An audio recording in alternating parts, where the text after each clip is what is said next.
to Breaking Ground. Before we get started, I just want to do a shout out to our sponsors really quick.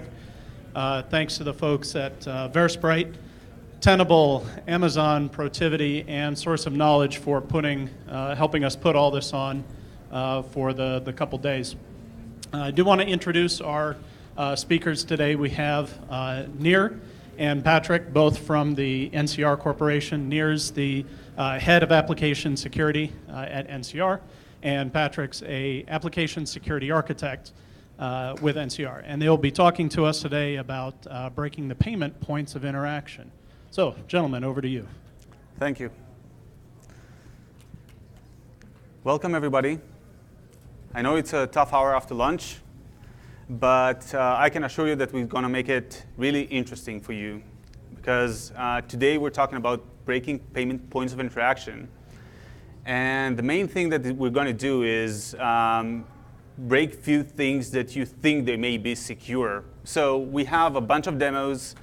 We'll steal credit cards in live environment here. So we really hope that you're enjoying. So we'd like to make a quick introduction. The main challenge that we have with this introduction is that we want to talk a lot about ourselves, but we can't do that. We have really limited time. So we made an XML file that explains who we are. I don't know if you'll be able to read it, but we just shortened it for you. So as I mentioned, my name is Nir, and I'm heading the application security. My motto is, if you think that security is expensive, just try to ignore it. Spoke at several conferences, and I'm an open source contributor. And I'm Patrick Watson. I'm an application security architect with NCR, and I am a first-time speaker, so hooray for B-Sides and hooray for me. So thank you very much. You're a gracious audience. And I've contributed to a few open source projects, OpenSSL, CURL, but not that much. Mostly proprietary closed source stuff, business things. I'm sort of the engineer, the software developer guy, so I like to brag about that a little bit. I develop a bit better than Nir. But let's move on, see what we're going to be talking about, our research. So part of our jobs at NCR is not only to make sure that our software is secure, but to make sure that the software in the ecosystem is secure. So we take a look at other people's software and the devices running at stores or banks or wherever as well. Part of that is sometimes we have to actually disable some of the security, alter our code so that we can figure out if our stuff is protecting everybody or if it's the protection built into, say, pin pads. So that's sort of what we did in this case. And lo and behold, a whole bunch of stuff came out that we really didn't want to know about, but now we do, so we kind of have to deal with it.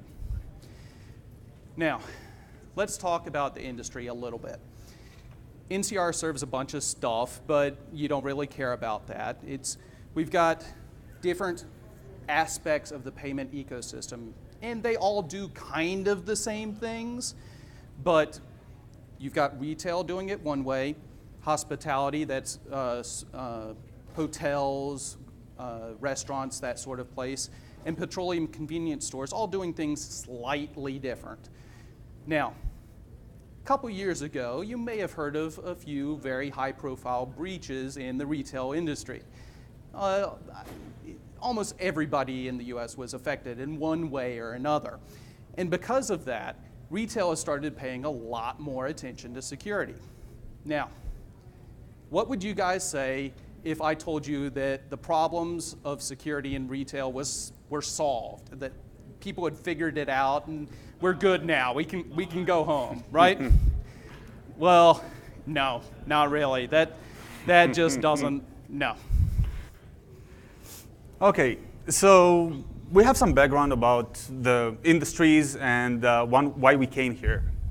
But before you get the information about how to hack some stuff, I think that you should understand the architecture that we're trying to break.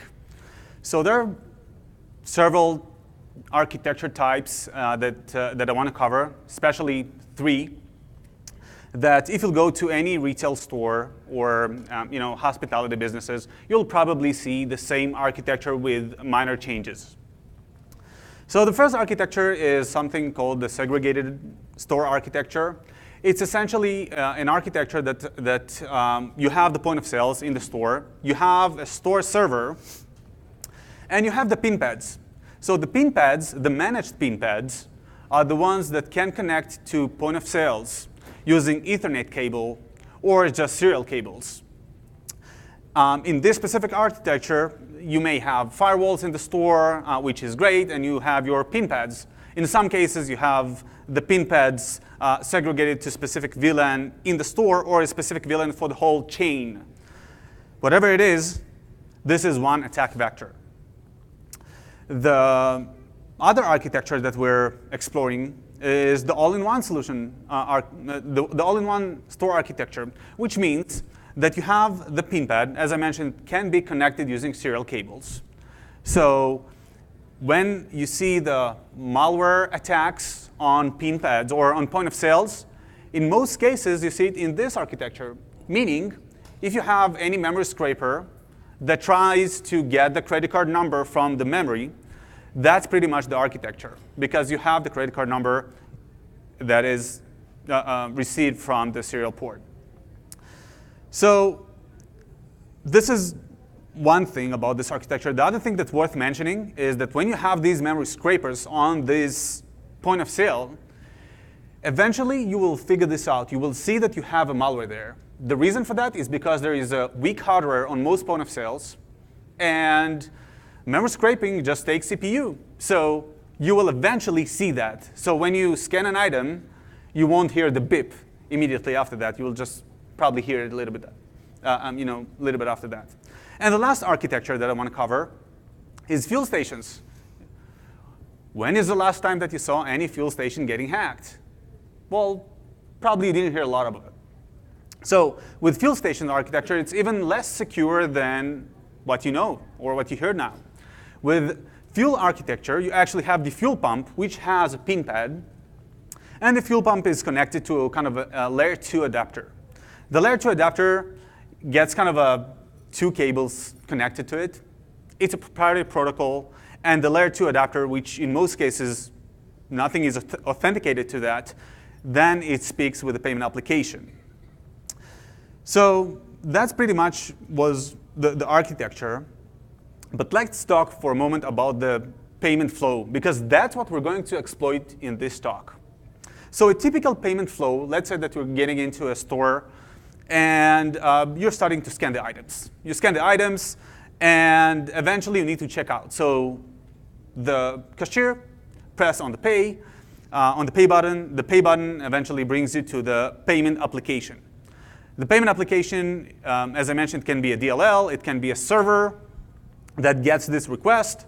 And eventually, the payment application controls the pin pad, the point of interaction. It says the point of interaction what to do and what to get from the consumer. So the first thing that the payment application will ask will be the credit card data, which may be track 1-2 data. For those who don't know what track 1-2 means, that's the data that is written on the magnetic stripe of your card. It can be that, or EMV tags in case using a chip and pin technology. So once you get it, if you're using a chip and pin technology, or generally you need to enter a pin, then again, the payment application requests from the point of interaction to get the pin, receives it back, and in online scenarios, it will just submit the request to the host in order to process the payment. In other cases, if the host is not available, it will just store that transaction, in most cases in an encrypted manner, in the payment application. Eventually, the transaction ends when you get the authorization code and you're checking out. So let's start talking about the interesting stuff. Because now I just thought that after lunch, that's a good time to give you the background. You can get asleep. Now that's the time to get awake. So with the authentication to point of interactions, the first thing that I want to show you is the layer 2 adapter.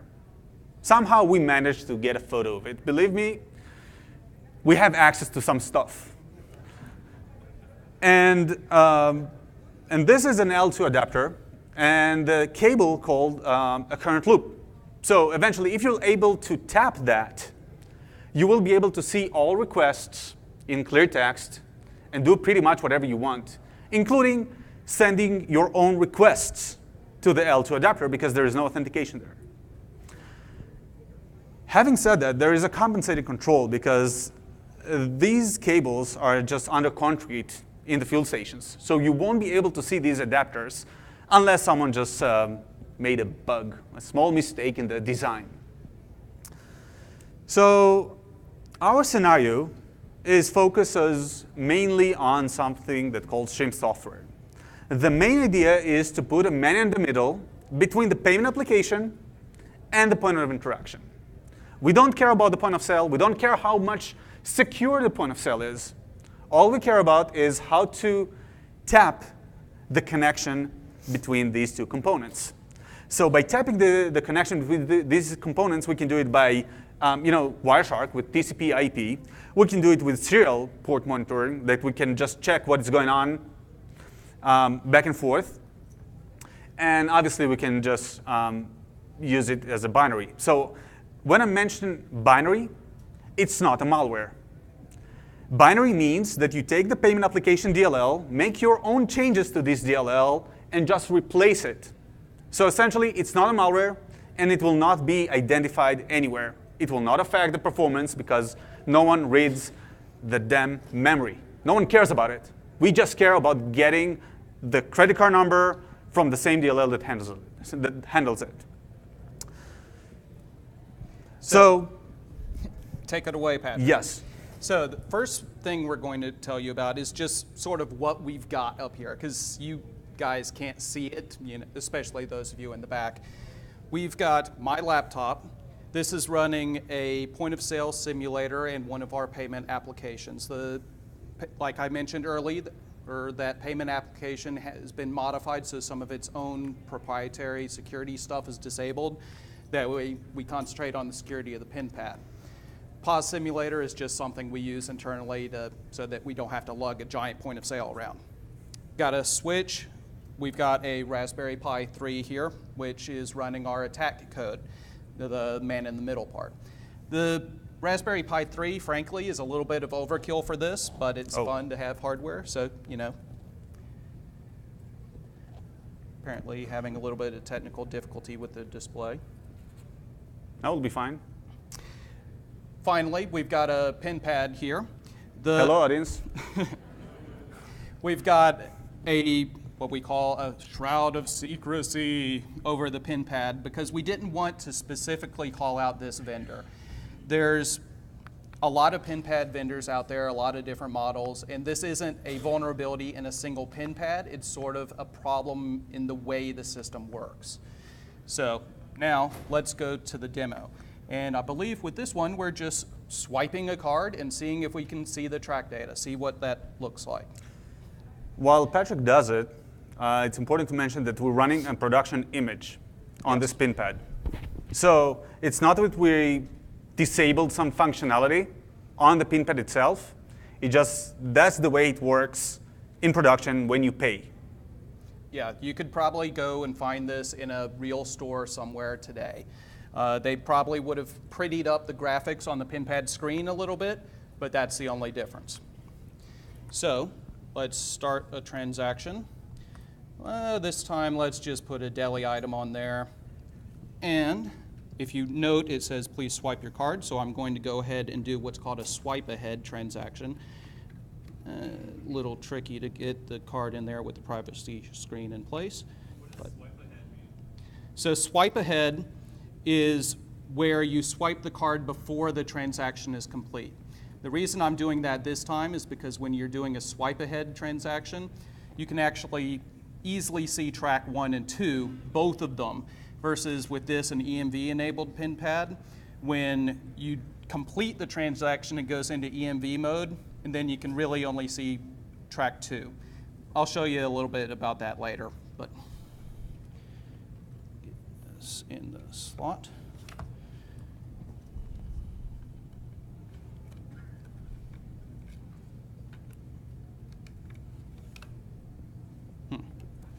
let's just do a sale. It's a live demo, so you'll need to understand that So this we're is swiping real data here. this is the EMV screen I was talking about earlier.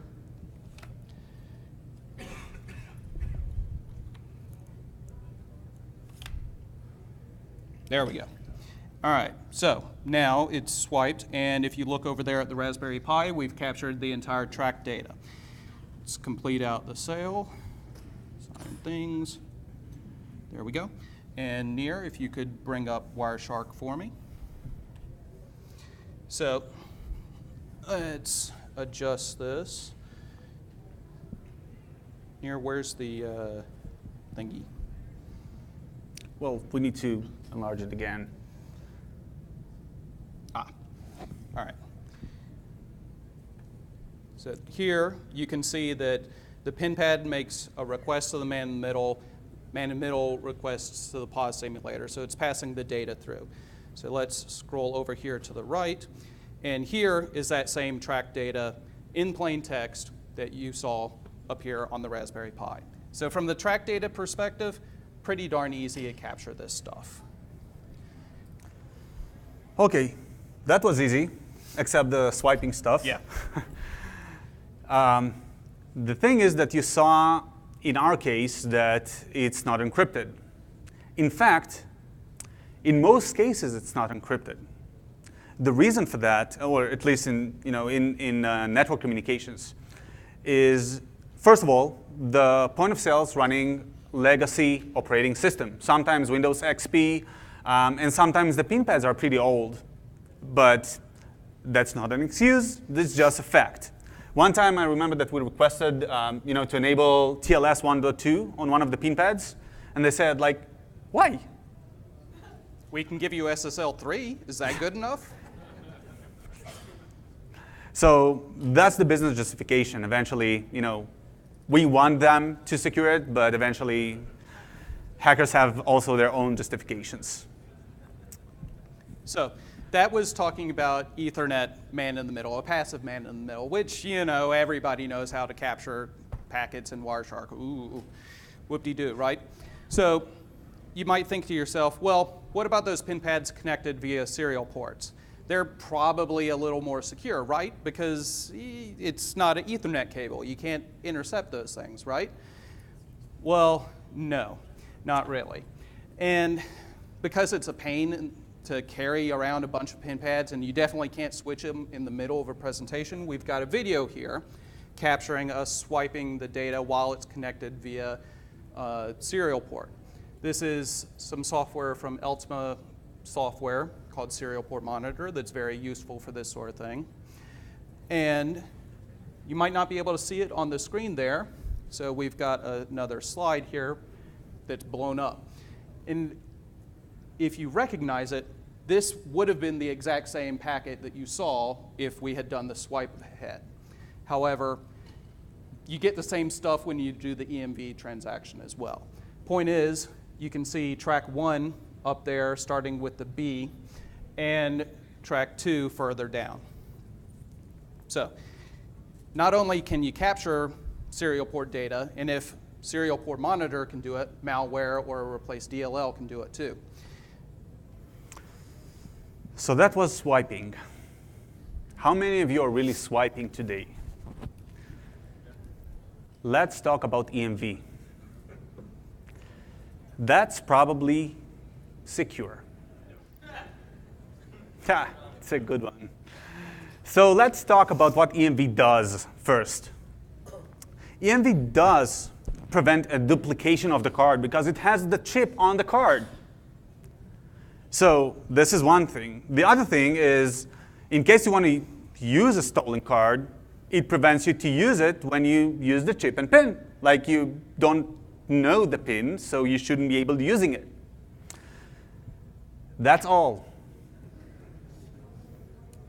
Let's talk about what it does not do. Let's say that someone stole my track data from the card. So first of all, or let's say even someone stole my card, that's it. First of all, he can use this card on pin pads that are not chip and pin enabled. So if someone steals my chip and PIN card, he can use it in other places, on e-commerce, on like old PIN pads, or even in manual card entry. How many times it happens to you that you scan the card and you just can't read it? Well, it just happened here, but eventually that's a real scenario. The other scenario is actually the fact that you can take the track2 data from the PIN pad, and you will need to change only one number in this track in order to make it non-chippable or swipe card. The thing is that when you swipe the card, the PIN pad knows to identify if it's a chip and PIN card. It's not that it reads the card. It's not that it reads the chip. It just sees the number that says, this is, one moment, this is the type of the card. And the last thing is, even if you steal the card or steal the track data, you can come with a card with an image of a chip or a broken chip, it doesn't matter. When you come to the cashier and you try to stick your chip and PIN card to the PIN pad, and sometimes it just doesn't work. So the cashier can manually fall back to swipe. That's the idea. So EMV, it's quite old standard. Should we be able to bypass it if it's like really old standard? Probably. So we have 3 man-in-the-middle scenarios in this talk. The first man-in-the-middle scenario is kind of a passive man-in-the-middle. The passive man-in-the-middle is relatively simple. The main idea is to get the EMV data and see if we can see the track data and actually create a credit card from EMV transaction. So the main idea is, first of all, injecting your man-in-the-middle stuff. It can be the DLL or just intercepting the communication. So we have the adversary on the left side, and we have the rest as we already had in the regular payment process. So the main idea is that you're doing your selling activities. Obviously, you finish. Then you ask from the payment application to pay. The payment application will get a credit card number or request the credit card number from the PIN pad, which eventually will go to the adversary, and from there to the PIN pad. And then once the consumer sticks the card, we will actually be able to see the full track data. Demo in a moment. Once we see the data, you can continue with the whole process, including getting the chip, and you finish. So I think that the best thing to show you is just hand it over to Patrick. Yeah. So Nir, if you would please set up the camera for us.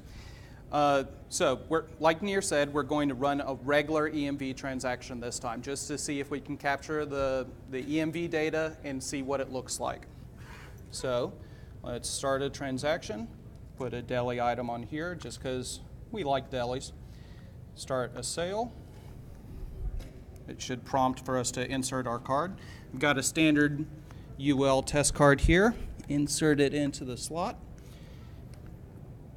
It's going to prompt me to accept the transaction amount. And if you look over there near, it should have the track data on the Raspberry Pi at this point. You can take a photo of it, but you can't use it. It's a test card. It's a test card. Okay, so I don't know that all of you taking photos of it, it won't work. Yeah. And that explanation took long enough that the PIN pad timed out now. Now, so that you guys can get a good view of this, let's start that over again. In the transaction, start it back up. Deli item, sale. Give it a minute, insert. Accept the transaction amount. Now, type in our PIN, which is 4315, by the way. Never tell anybody your PIN, but since it's a test card, that's okay. Press enter, and I must have mistyped it. It's a live demo. 315. There we go. Typed it right that time. So approved. Remove the card. and the transaction should process. There we go. All right. So now, Nir, if you please, could you switch to the next slide for us?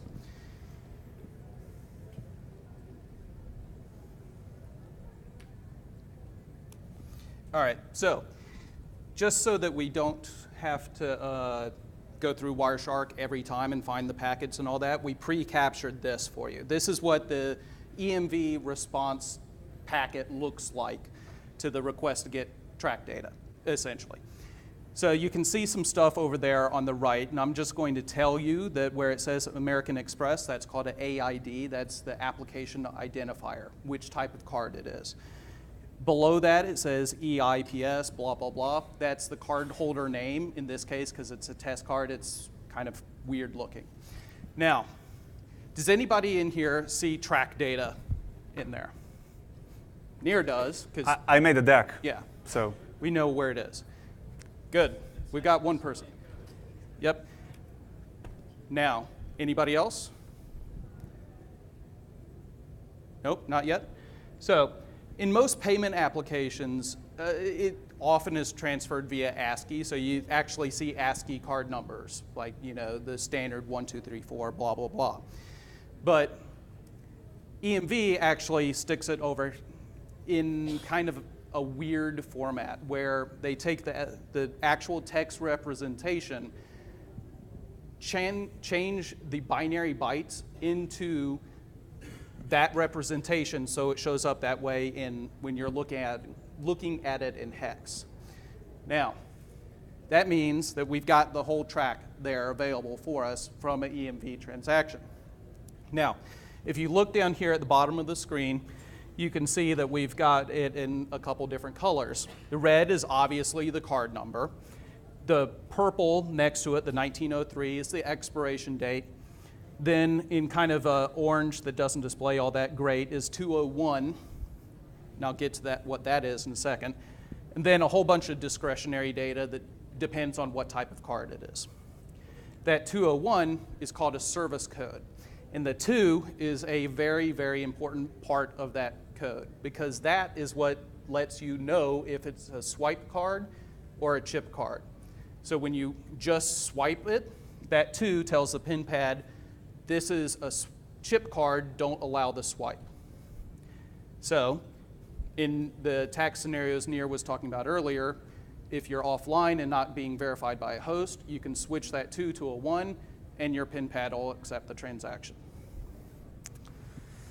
So that's great, you know. We found a way to get the credit card data. Great. But we're still missing some data. We still want to get more data to be able purchasing online, for instance. So when you purchase online, what do you really need to enter? Exactly. Oh, exactly. So CVV2 is exactly what you need to enter. The CVV2 is, it's something that came with one of the brands, but basically it's the 3 or 4 digit number that you have in the back of your card, or with Amex you have the 4 digits in the front of your card. That allows you to perform card not present transactions, meaning online transactions. And we want to check if we will be able to get the CVV2 here with this flow. So we found a way. Surprising. Let's talk about the active man-in-the-middle attacks. So the first active man-in-the-middle attack is the one that compromises the CVV data. We have the same flow, again, doing the payments, asking for the cardholder data. The EMV tags are sent back to the adversary, which we already know that we can get the data from there. And then the most important part here is to understand the timing. So the adversary gets the EMV tags back. The adversary will not send the EMV tags back to the payment application until he gets more data, because eventually we want to make sure that we successfully finish the transaction.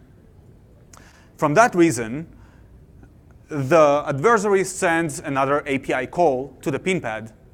The API call will just request the CVV data that it's a built-in functionality within the pin pads. So we don't need to exploit anything. We just need to have additional API call. It's nothing, essentially. We're not exploiting anything. We're just playing with the flows. So Let's take a look. let's take a look at it. Cameraman, if you will.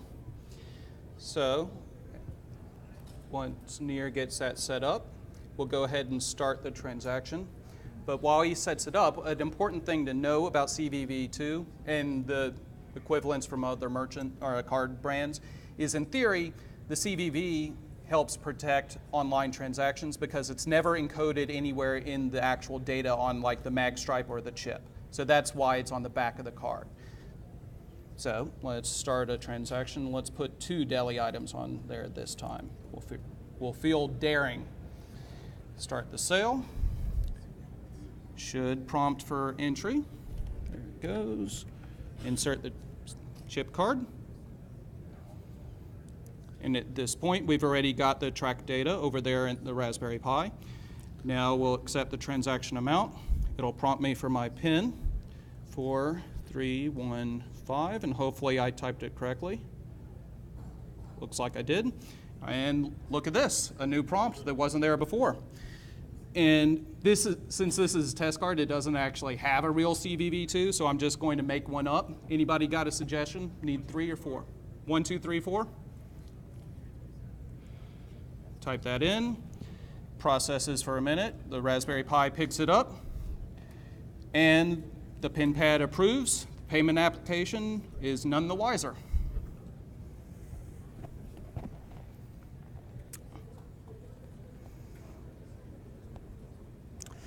OK. So that was good enough to get online payments. Anyone needs a yacht? Something? But the thing is that we want to get more information. What happened if we could get the PIN? Well, we can. That's the idea. So in this flow, we're actually doing pretty much the same thing. But in this case, we won't stop in the EMV tags. So let's assume that we finished to get the EMV tags. Now the payment application requests for PIN, which, by the way, we avoided in the previous flow, but we had it in the demo. So you request the PIN, or the payment application requests the PIN, the encrypted PIN from the point of interaction. The point of interaction responds with the PIN to the adversary, and then the adversary does it again. Before responding with the encrypted PIN to the payment application, it actually requests a numeric screen. The numeric screen will eventually ask to re-enter the PIN. When it will request to re-enter the PIN, it will be our screen, something that we injected into this process. And then we'll get the PIN. So let's get a few pins. Yep. And for time's sake, I'm going to go ahead and start the transaction, put a couple items on here. And once Nir gets the camera ready. So we've got the couple items on the screen. Click sale, so it'll prompt for the card entry. If I can find the slot. There it is. Now, we've got the track data on the Raspberry Pi, accept the transaction amount. Now, here's the real PIN entry screen like you've been seeing before, 4315. Push enter. And here's a new screen. This one's kind of important, though. Now, if I was at a place, I'd know, hey, I shouldn't be prompted for this, but it's a pin pad. You're all security professionals. Maybe you'll catch it, maybe you won't. But check out the Raspberry Pi. It's got the PIN number now. And Joe from a farm down the street, not to impinge on farmers, but a layman isn't going to know the pin pad shouldn't be doing this. And in our informal testing, even in the payments industry, 90% of the people weren't even suspicious of it. They just entered their PIN anyway. The ones that were suspicious still thought, well, maybe I mistyped it. It's kind of weird that security guys are having me do this demo and whatever, and they typed it in anyway. How would an average person be able to write their CVV2 number without looking at it? Like Did you hear the question? Yes. I prefer to keep the questions to the end because we have a few more things to cover. Okay? And quickly running out of time. Yes. We'll get to you though. So let's say that we've got the PIN and we've got the CVV. These were great demos, but in fact, several point of interaction manufacturers, they actually put some security measures in these PIN pads. So one of the security measures is do not allow any text except the text that I allowed in this long list. Guess what? This long list includes please re-enter. So when you have the screen of enter PIN and then you request to re-enter, it refers to the PIN. It's not re-enter your address, which is quite difficult to enter your address there. So that's pretty much what we're exploiting. So let's say that we bypassed the whitelist and succeeded with that. That's great. But in some cases, we can't bypass the whitelist because the whitelist is so strict. So that's it? We ended up with it? Not exactly. Several manufacturers actually allow you to inject a form or a screen to the software. The reason for that is because, as Patrick mentioned at the beginning of the talk, in the hospitality and petroleum and convenience stores, they have their own flows, and the pin pad manufacturers cannot come up with all of the flows. In retail, it's pretty much standard, but that's what we can do because it's just something available. So in order to bypass the whitelist, we can actually put a photo with please enter PIN. That's it. And obviously add the control to get the card number. So I guess that in order to for us to believe us, we did it too. So Patrick will demonstrate in a moment. One thing that's worth mentioning is that several manufacturers actually have protection against it. They request or require a signed form that is signed by the vendor or by themselves. So let's see how it works. So normally when an attacker is injecting forms like this, it would happen pretty quick. So we're going to actually slow down a little bit so you can see what's happening. A smart attacker would also do this part like at midnight or whenever, sometime where the store's not actually open. However, with some pin pad models, it is possible to do it mid-transaction, although it'd be kind of crazy. So I'm about to inject a form into the pin pad. You should see a downloading screen, and it'll pause there. Click OK. Give it a second. There it goes. Now, if you saw the progress bar go across there really, really fast, once it reached the end, that's when a normal pin pad would have went right back to the welcome screen. This obviously is paused here so you can see it, but this is what would have flashed almost instantaneously in a real attack. Now, let's go back and start a transaction. Start the transaction. Let's put a deli item and a grocery item this time. Click sale. We'll prompt for card entry.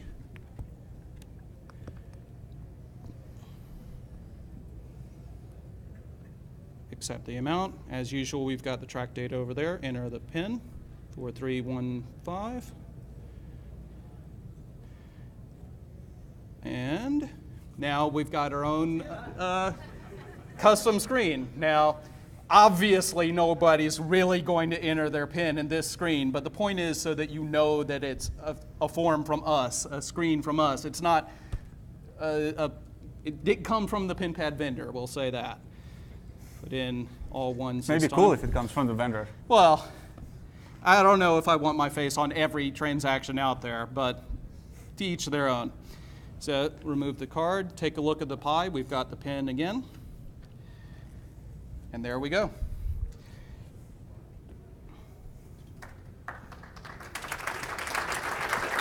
Now, thank you. So we've talked about a bunch of stuff here, but what other attack vectors are there? And I'm going to breeze through this because we're short on time a little bit. You've probably heard about skimmers before. They're still a problem. We get reports about them happening all the time. Some of them are incredibly clever too. Like, I wouldn't be able to identify them myself if they were sitting right here in front of me. Point is, those are kind of a known thing. Next is, remember this diagram from before? We've got the PIN pad over there too now. And we've only really been taking a look at one application on that PIN pad. But remember, like most Internet of Things type devices, this is really a computer. It's running all kinds of code on there. There's an OS, there's a secure reading and entry device that's kind of like a TPM, and a whole bunch of other applications. For example, what if there's a buffer overflow in the form loading app? It's accepting input from just anybody there. So maybe there are other places we can look for attacks as well. So I'll review quickly the mitigations that may be taken by the vendors or like point of interaction vendors mainly. So the idea is to have a point-to-point encryption. The point-to-point encryption should be hardware-based, and with the PIN pad vendors, they have a few options to encrypt the data in the hardware. They can use it like in regular memory, or they can put it in a separate memory, which is a secure memory. The new PIN pads, the majority of them at least, support the SRAD functionality, which means separate components, some separate hardware component that no sensitive data goes out from there. The thing is that this PIN pad also supports the same functionality. We just didn't enable it to do the SRAD stuff. Important to mention that the PIN pad vendors, they invest a lot in crypto. Like, it's essentially a crypto product. It's a hardware crypto product. And the idea is to use strong enough algorithms. So even though you see here triple DES, which you may think, why the hell do you have triple DES on a PIN pad? Well, actually, it's a triple DES duckbot. It means that for every transaction, you have your different key that you encrypt with the transaction itself. Next thing is obviously preventing remote firmware downgrades. Like, let's say that we have a hardware encryption on the PIN pad. We just want to prevent downgrading it to a software encryption like we had this time. If there is a whitelist, in some cases you can add your own whitelisted components. In this case, you'll probably need to have your trusted root authority that at least accepted on the PIN pad. And in some cases, you also have exceptions of credit card numbers. So everything is encrypted except specific bin ranges. It's a common thing for loyalty memberships. And last but not least is encrypt offline transactions. As I mentioned in the first place, in most cases, if you won't be able to get out to the host, to the processing host, you'll need to encrypt the data at rest. So let's say that the point of interaction doesn't support it. We don't have point-to-point encryption. Does it mean that we're screwed? Probably not. You can request from the vendors to try to TLS it or at least SSL it with your certificates, or just sign all requests to the point of interaction. In several cases, you will be surprised that they can do that for you. And as for the consumers, well, accept paying with cash, I think you can actually do a few things. One of them is do not re-enter PIN, like ever. Okay, you saw what we can do. Check what the forms prompt to you in general, because sometimes they may request social security numbers, and it's something that is acceptable by, by these PIN pads. And the last thing is try to use alternative methods to pay, like app-based payments. I'm paying with my watch. In that case, no one can prompt me to re-enter my PIN or to get my CVV data. Well, theoretically, they may be able to do that, but it's just worth additional research. We're just skipping some stuff to the next year of B-sides. So in summary, it's relatively easy to exploit point of interactions just because of the regular flow that we have there. And we can secure the point of interactions. It's just a matter of knowing what to ask from the vendors. And that's the time for, I don't think we have enough time for questions, but We can at least address the fellow earlier. We actually have time for maybe 1 or 2 questions. So First, Gentlemen? talking to the guy that mentioned earlier about CVV2, remember when you're doing an EMV transaction, if your card's in the slot and you pull the card out, it'll cancel the transaction. I think that's what he's probably referring to, because you need to look at the back of the card for the CVV2. But because this is an active man in the middle, and it can prompt whatever it wants, it can do it whenever it wants. So it can prompt for that before you actually swipe your card. The average consumer may not even realize that it's not supposed to be happening. So there you go. hold on. Hi, Lucian Constantin, ITG News Service. I wanted to ask, when you mentioned about prompting CVV data, you said that it sends an AP call and this is built-in functionality. Is this particularly for the CVV, or were you talking about inserting a screen in general? Because if it's about the CVV, why is this functionality there? So go ahead. it's actually kind of both. So the question was, when we were asking for CVV2 and we said that was a built-in API call, were we talking about the prompt itself or specifically CVV2? So what's actually going on there is we use a screen or form or input method, whatever you want to call it, called getNumeric, and that it allows you to provide a set of text to prompt with. So we can just ask for basically whatever we want there. It's Yes. customizable, yes. What Nir had mentioned in part of the talk was there is, in some pin pads, a whitelist of allowable prompts. Enter CVV2 is one of those allowed prompts. In some cases, you just need to perform a card not present transaction.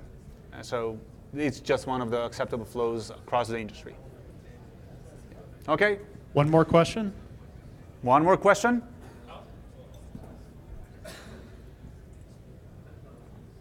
Thank you very much for the demos. Awesome. If the bank issuer of the card and the acquirer and the terminal implement full EMV, all these demos you just showed are protected? This is full EMV. All of them full EMV? This is full Yes. EMV, yes. Yes. Okay, Okay, thank you. thank you. All right, round of applause, please. Thank you.